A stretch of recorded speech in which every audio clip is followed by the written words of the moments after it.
आम्ही कारगिलमध्ये होतो 99ला. 1999ला कारगिल डे झाला. मेमध्ये चालू झाला होता तो आणि जुलैला संपला. तर त्याच्यामध्ये म्हणजे ज्यावेळेला आम्ही तिथे होतो तर पाकिस्तानने पूर्ण बॉर्डर आपली सील केलेली होती. आपल्याला चढायला देत नव्हते ते. आणि तिथे बरंच सैन्य आपलं जे होतं ना, की आपली जागा आपल्या ताब्यात घेण्यासाठी उतावळं होतं. आणि त्यासाठी एक जुनून होता डोक्यावरती, की बाबा आपली जागा घेतलेली आहे त्यांनी, ते आपल्याला माघारी पाहिजे. आणि त्यावेळेला खरं तर कसं मी पण ॲज अ सोल्जर म्हणून त्या ठिकाणी होतो. आणि खरंच त्यावेळेला आम्ही जे केलं ना, म्हणजे अक्षरशः जीव आपला मुठीमध्ये घेऊन ते करावं लागायचं आम्हाला. कारण रात्रीचं फिरायचं म्हटलं तर रात्रीचं हातगोळे यायचे, दिवसाच्या छोट्या रायफलीचं फायर चालू असायचं त्यांचं. त्यामुळे त्यावेळेला एक असं सिच्युएशन होतं की आम्ही जिवंत माघारी जातो आहे की नाही.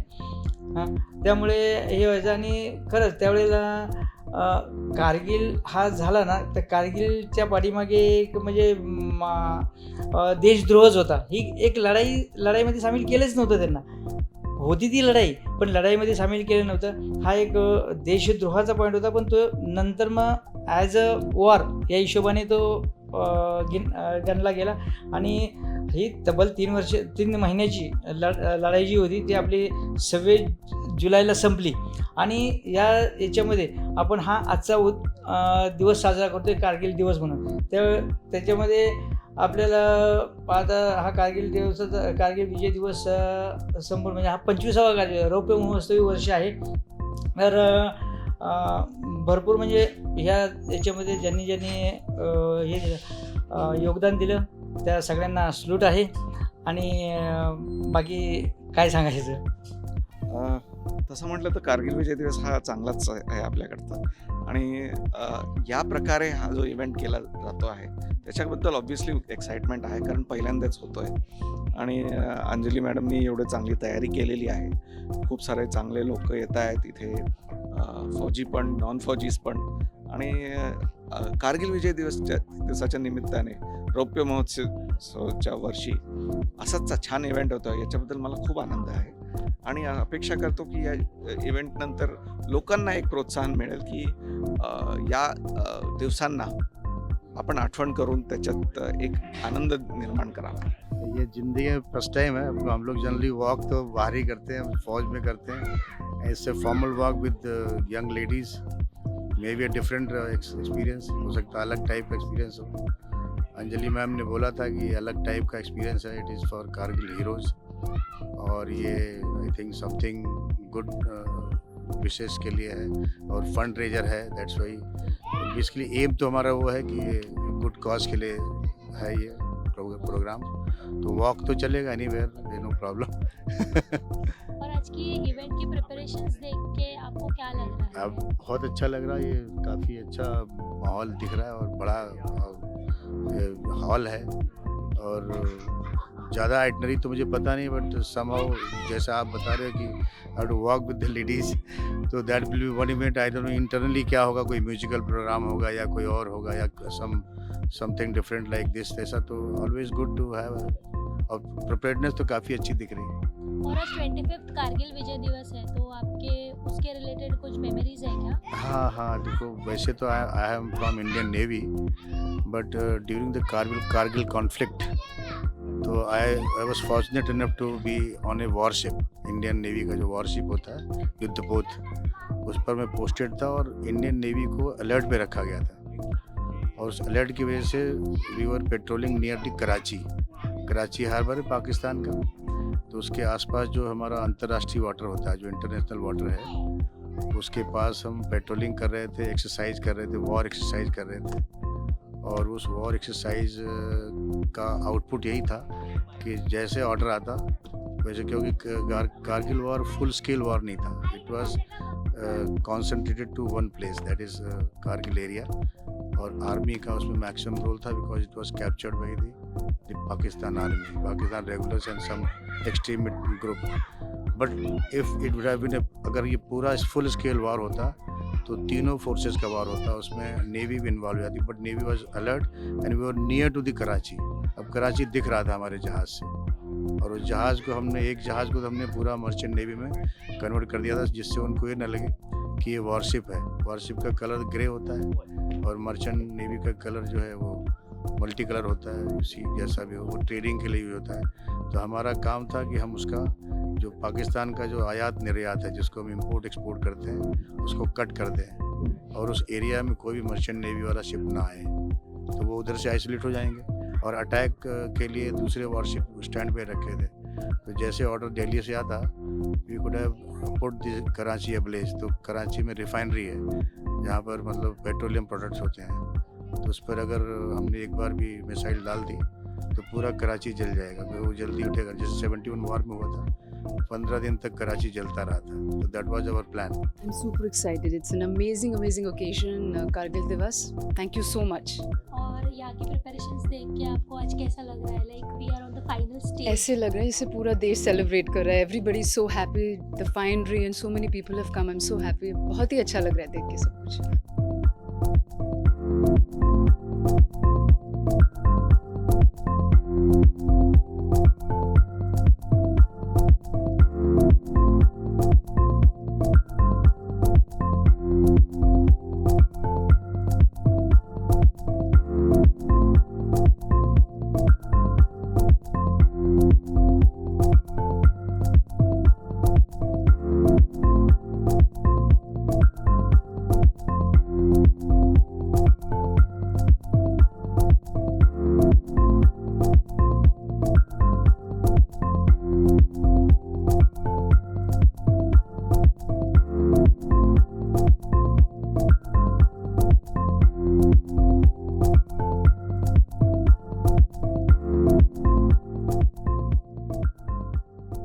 For this opportunity. I mean, all of you have come here, all of you been so patient. मैं हिंदी में बोलती हूँ। आप सबका बहुत बहुत अभिनंदन एवं आपको बहुत बहुत धन्यवाद भी कि आपने आज इस मंच पे हमें ये मौका दिया आपके समक्ष आने का। यहाँ पे मैं कुछ बच्चों को देख रही हूँ और मुझे ऐसे लगता है यदि ये बच्चे हमें देखेंगे और हमसे कुछ प्रोत्साहन लेंगे तो हमारे देश की बहुत भलाई होगी। थैंक यू वेरी मच, बहुत बहुत आभार, थैंक यू। बस ठीक है, ये it's a professional hazard. When you get into the army तो एक होता है गोली लगना को, मतलब it's not a big deal, ठीक है। भाग्य होता है किसी किसी का, सौभाग्य होता है कि आपको इस धरती माता के लिए शत्रु का रक्त बहाने का अवसर मिले। मैं बड़ा सौभाग्यशाली सिपाही हूँ कि भारत की सेना में गया, शत्रु से लड़ने का अवसर प्राप्त हुआ, शत्रु को मारने का अवसर प्राप्त हुआ, उसका रक्त बहाने का अवसर प्राप्त हुआ, मरते हुए शत्रु की आंखों में देखने का अवसर प्राप्त हुआ। There's nothing better, there's no bigger moment than this.